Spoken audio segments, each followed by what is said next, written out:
नमस्कार। मायमौली हिंदी समाचार में आपका स्वागत है और मैं हूँ शेख इस्माइल। दर्शकों, आप सब जानते हैं कि बेला मंडल के अंदर कामगारपुर एक ऐसा विलेज है, एक ऐसा मनियारपुर ग्राम पंचायत का एक हिस्सा है जिसे कामगारपुर कहा जाता है। और उस गांव में सबसे ज़्यादा फेमस यहाँ पर एक पाठशाला है, एमपी यूपीएस। ये पाठशाला इतनी फेमस है और एक बंदे की तरफ से, एक गुरु की तरफ से, एक शिक्षक की तरफ से ये लगातार फेमस होती जा रही है। और ये जो तरक्की की जो कामयाबी जिसे चूमा जाता है वो इस पाठशाला की तरफ से दिखाई देती है। दर्शकों, हाल ही में हमने मायमौली ने यहाँ पर विज़िट लिया था, जहाँ पर बच्चों की शिक्षा के बारे में जाना था। लेकिन उस वक्त जब मालूम नहीं था, जब पता नहीं था कि इस टीचरों की बदली तबादला हो जाएंगी, लेकिन आकर हमने उन बच्चों से जांच और पड़ताल की, उनको पढ़ाई लिखाई में ध्यान तवज्जो करा और उनके साथ में कुछ बातें भी की और सवाल जवाब की स्थिति भी पैदा हुई। और उस सवाल जवाब के साथ में हमने मायमौली के चैनल के अदर से बताया कि कामगारपुर के बच्चे किस तरह से कामयाब होते जा रहे हैं और ये प्राइवेट स्कूलों को टक्कर देने में सक्षम किस तरह से है। अभी यहाँ पर एक गम का माहौल छाया हुआ है। आप देख सकते हैं कि मेरे पीछे किशोर घोले एक टीचर है और उनकी अचानक तबादला हो गया। अभी गाँव वासियों का कहना है कि हमने इसके पहले भी 3 बार इस तरह से ही तबादला हुआ था, लेकिन 3 बार भी हमने शिक्षक अधिकारियों को जाकर आग्रह किया और टीचर को रोक दिया गया। यहाँ पर 13 साल 11 साल 1 महीना इतना समय बिताने के बाद में भी अभी जो आखिरी ये चौथी बार जो था वो हम रोक नहीं सके, क्योंकि इस वक्त भी हमारे को जाने के लिए एक चेहरा नहीं था, हमारे को जाने के लिए मुंह नहीं था।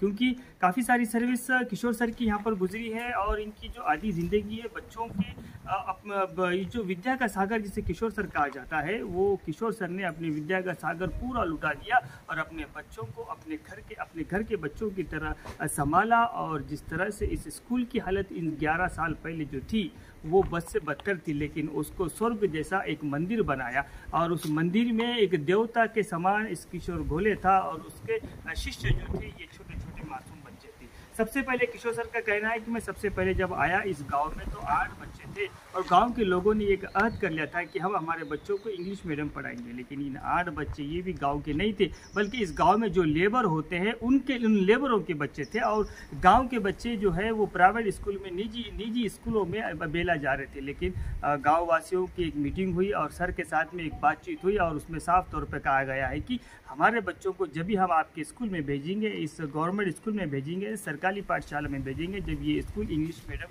होंगी। सर ने खटपट किया और कई सारे समस्या भी आए किशोर घोले के पास, लेकिन उन्होंने एक आग्रह लिया कि मैं इस स्कूल को इंग्लिश मीडियम ज़रूर बनाऊंगा। और वो स्कूल जो है इंग्लिश मीडियम बना के तुरंत इन्हें 5वें दिन 40 से 50 बच्चों का दाखला सरासरी इस स्कूल में, इस पाठशाला में हो गया।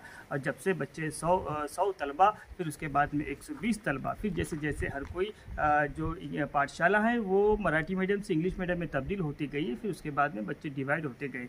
लेकिन सबसे पहले बेला मंडल के अंदर में पाठशाला का इंग्लिश मीडियम होना ये सराहनीय है, ये बहुत बड़ी बात है। क्योंकि जहाँ पर आदमी की सोच नहीं होती, अभी इस ज़माने के शिक्षक किस तरह से है कि जो मीडियम है वो मीडियम पे ही सुकून में है, जहाँ बच्चे कम है उनको और ज़्यादा आराम मिलता है और टाइम पर आना नहीं आना, ये सारे चीज़ें जिस तरह से शिक्षक को सहूलतें होना चाहिए था वो सहूलतों के अनुसार सोचते हैं। लेकिन किशोर घोले ने उस वक्त बिना सोचे अपनी ड्यूटी को पाबंदी से करते हुए, गाँव लगे तो काफ़ी दूर है लेकिन फिर भी उस गाँव से वक्त के पहले आकर अपनी टीचिंग को, अपने गुरु दक्षिणा को, अपने विद्या के समंदर को इन बच्चों में फेंक दिया, इन बच्चों में बटोर दिया, इन बच्चों में फैला दिया। और आज के ये बच्चे अभी प्राइवेट स्कूल को टक्कर दे सकते हैं या ऐसी क्षमता रखते हैं। दर्शकों, फिर से जहाँ पर हमने किशोर घोले से बात की, इस टीचर से भी बात की कि इस तरह से आपको अगर आपका तबादला हो रहा है तो वो किस तरह से लग रहा है और आपको कैसा महसूस हो रहा है। किशोर घोले कहते हैं कि मेरे इस गांव से कोई नाराज़गी नहीं है। ये गांव मुझे जब से मैं इस पाठशाला में दाखिल हुआ, इस गांव ने मुझे बहुत सपोर्ट किया, मेरा साथ दिया और मेरे हर कदम पर कदम बढ़ाकर स्कूल के माध्यम से, पाठशाला के माध्यम से मुझे जो भी ज़रूरत की चीज़ें होती थी इस गाँव ने सपोर्ट किया और मैं इस स्कूल को आगे बढ़ाने की कोशिश करता रहा। लेकिन मुझे नाराज़गी नहीं है, बल्कि जहाँ पर ये जो सरकारी कानूनों का जो नियम होता है वो लागू होना पड़ता है। मुझे 3 बार इन गांव के लोगों ने रुकाया और मैं रुक भी गया, और गांव के और इन बच्चों के साथ में मेरा संबंध ऐसा हो गया कि मुझे रहा नहीं जाता। फिर भी ये बच्चे और इनके पेरेंट्स के माँ बाप कह रहे हैं कि हम हर हफ्ते में यानी रविवार का दिन जब भी छुट्टी का होता है किशोर सर से ज़रूर मुलाकात कराएंगे और किशोर सर से ज़रूर हम इनको मिलाते रहेंगे ना, महीने में 1-2 बार ज़रूर किशोर सर की तस्वीर इन्हें दिखाते रहेंगे, क्योंकि ऐसे आदर्श शिक्षक और ऐसे आदर्श स्कूल का ऐसा आदर्श शिक्षक होना ये बहुत बड़ी बात है। अब किशोर सर की जो तबादला हुआ है सटीक उनके गाँव के 3 से 4 किलोमीटर की दूरी पर हुआ है, लेकिन इनके गाँव में भी एक पोस्ट खाली थी, किशोर सर को वो भी पोस्ट दी जाती थी, उस गाँव की भी पोस्ट दी जाती थी, लेकिन किशोर सर ने मना किया, क्योंकि ये खानदानी टीचर है, ये खानदानी विद्या के सागर है, क्योंकि इनके पिताजी भी टीचर थे। जिस तरह से इनके पिताजी जहाँ से रिटायरमेंट लिए हैं वही स्कूल में इन्होंने अपना तबादला कराया है, और उसी वहाँ से अभी रिटायरमेंट के लिए किशोर सर को सिर्फ 2 साल 1 महीना बाकी है, और 2026 में इनका रिटायरमेंट भी हो जाएगा। और जहाँ से इनके पिताजी, इनके जो गुरु और इनके जो पिता है जहाँ से रिटायरमेंट लिए थे वो भी यहाँ से रिटायरमेंट लेंगे। गाँव वालों ने मिठाइयाँ, शाल, गुलदस्ते, झाड़ और नाराज़गी के साथ में ये वितरक किया है, इनको सप्रेम भेंट दिया है, लेकिन ये नाराज़गी क्या खुशी में बदलेंगी ये आगे समझने की बात है। लेकिन ऐसे सर को, ऐसे गुरु को माय मौली भी धन्यवाद देती है और उनको सलाम करती है। धन्यवाद, पर आप बने रहिएगा माय मौली हिंदी समाचार के साथ।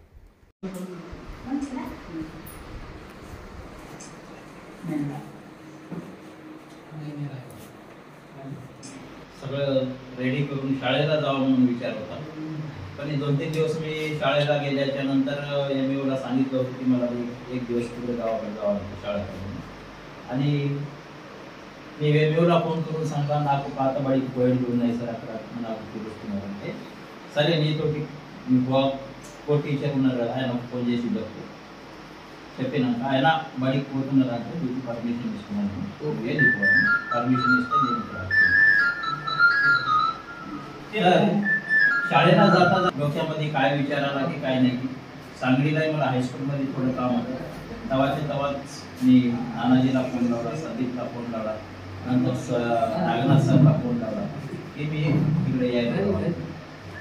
तर मी 2011 मध्ये या ठिकाणी आलो, त्याच्या अगोदर నా అపాయింట్మెంట్ నుంచి రిటైర్మెంట్ దాకా ఒక 2 సంవత్సరాల మధ్యస్తే అపాయింట్మెంట్ నుంచి ఇక్కడనే పని చేస్తున్నా, 22 సంవత్సరాలు నాకు అవుతున్నాయి।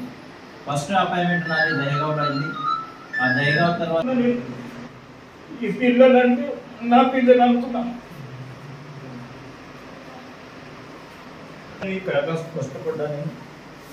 పట్ల మండలం నుంచి వచ్చిన లెక్చర్స్, మా డిపార్ట్మెంట్ నుంచి వచ్చిన లెక్చర్స్, అంతేకాదు ఇప్పుడు మన సాంగ్లీ హై స్కూల్లో ఉన్న సార్ కూడా చిన్న పిల్లలకు టెస్ట్ చేయించండు,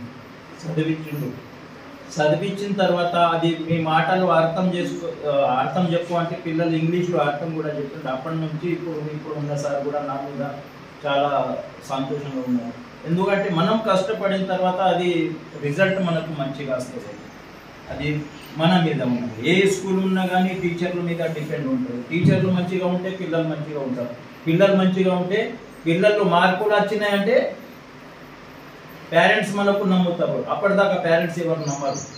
పిల్లలకు చదువు వస్తున్నాయి, పిల్లలకు రాయడం వస్తున్నాయి, పిల్లలకు చదవడం వస్తున్నాయి అంటే అప్పుడే మా తల్లిదండ్రులకు తెలుస్తుంది మా పిల్లలు హుషారైతున్నారు, అప్పుడే టీచర్ల మీద నమ్మకం పెరుగుతుంది అని।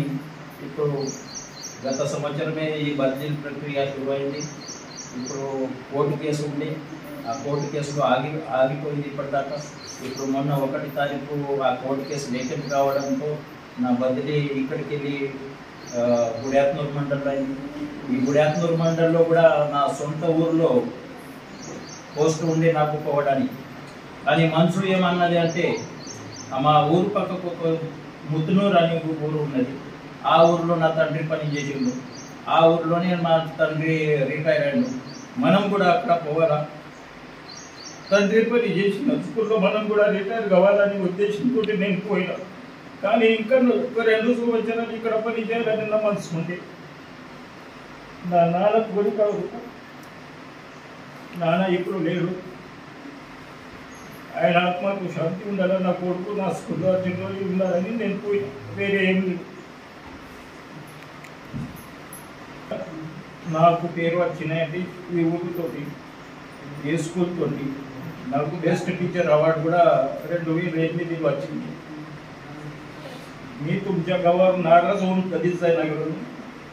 माझे वडील ज्या शाळेमध्ये जाऊन रिटायर झाले त्या शाळेमध्ये आपण जावं. माझे वडील नाही आनंद केला आम्हाला सर्व ना पोरं बारा सर्व मस्त शाळे नावना सुधरवलं पूर्ण. नाही तर काहीच नव्हतं आम्हाला असं पाहिजे मास्तर आम्हाला.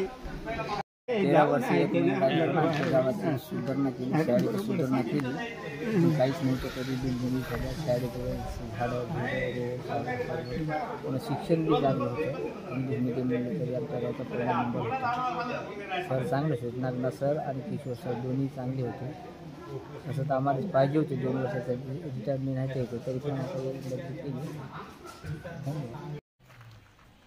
गावातील कामगारपूर या शाळेचे मुख्य अध्यापक माननीय श्री किशोररावजी घुले सर यांचं सरकारच्या माध्यमातून आज त्यांची आमच्या गावातून बदली झाली आणि त्या बदलीनिमित्त आज सरांचं एक छोटंसं असं सन्मानाचा कार्यक्रम आज ठेवला गेला. माझ्या सर्व कामगारपूर ग्रामवासियांच्यातर्फे गावातील सर्व ज्येष्ठ नागरिक, सर्व बांधव, विद्यार्थ्यांचे पालक आणि सर्व शाळेचे कमिटी मेंबर, चेअरमॅन्स आणि इतर बाकी सर्व शिक्षकांच्या उपस्थितीखाली आजचा हा जो कार्यक्रम आहे, तर या कार्यक्रमाच्या माध्यमातून सांगायचं म्हणजे आमच्यासाठी हे आनंदाची गोष्ट नाही आहे.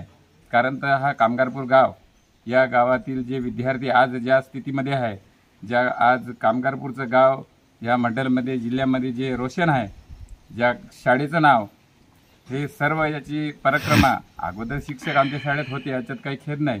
सर्व शिक्षकांनी आपापल्या परीने शाळेला डेव्हलपमेंट करण्याचा प्रयत्न सर्वांनी केला.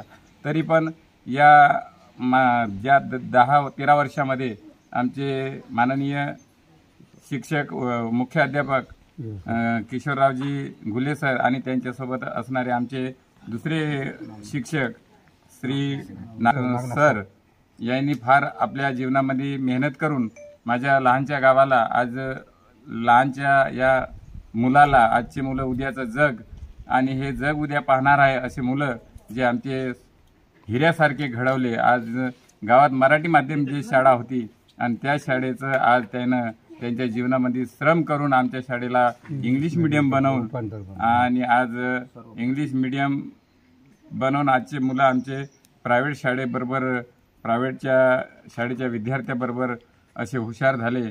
त्याच्याबद्दल आम्हाला फार आनंद आहे. पण असे महान शिक्षक गावातून ज्यावेळेस जातात त्यावेळी आमच्यासाठी काही आनंदाची बातमी नाही, दुःखाची बातमी आहे.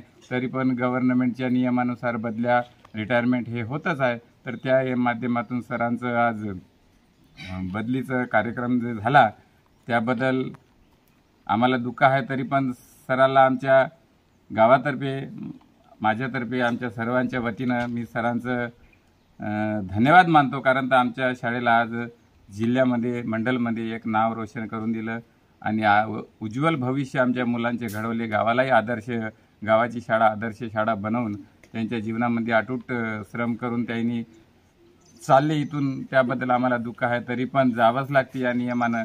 सर पुढच्या शाळेत जाऊनही सुद्धा त्याही शाळेला आमच्या शाळेसारखेच असे महान बनवतील हे आम्हाला खात्री आहे. आणि त्यांच्या जीवनामध्ये चांगलं सुख समृद्धी प्राप्त हो आणि त्यालाही सर्व आयुष्य मिळो आणि त्यांच्या सुख समृद्धी त्यांच्या परिवाराला सुद्धा शांत, त्यांचं कुटुंब, त्यांचं शरीर, त्यांचं जे जीवनामध्ये कुठलीही अडचण न होता अशी चांगल्याप्रमाणे त्याचं जीवन समोर जावं अशी ईश्वरचरणी प्रार्थना करतो आणि माझे 2 शब्द मी ते समाप्त करतो. जय हिंद, जय भारत.